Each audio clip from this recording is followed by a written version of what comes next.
Hi friends, எல்லாருக்கும் வணக்கம். இன்றைக்கி நம்ம வீடியோவில் கெயின்மாஸ்டர் அப்ளிகேஷனை யூஸ் பண்ணி இப்போ நீங்கள் வீடியோவில் பார்க்குற மாதிரி சூப்பரான வாட்ஸ்அப் ஸ்டேட்டஸ் எப்படி க்ரியேட் பண்ணுறது அப்படிங்கிறத பற்றி தான் பார்க்க போகிறோம். வீடியோவை ஸ்கிப் பண்ணாமல் ஃபுல்லாக பாருங்கள், அப்போ தான் உங்களுக்கு புரியும்.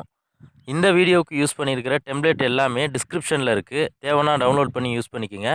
வீடியோக்குள்ளே போகிறதுக்கு முன்னாடி நம்ம சேனலை இன்னும் சப்ஸ்கிரைப் பண்ணலன்னா சப்ஸ்கிரைப் பண்ணிக்கோங்க. கூடவே பக்கத்தில் ஒரு பெல் பட்டன் இருக்கும், அந்த பெல் பட்டனையும் கிளிக் பண்ணிட்டீங்கன்னா நாம் போடுற எல்லா வீடியோஸ்க்கும் உங்களுக்கு ஒரு நோட்டிஃபிகேஷன் வந்துடும். ஓகே ஃப்ரெண்ட்ஸ், வாங்க வீடியோக்குள்ளே போகலாம்.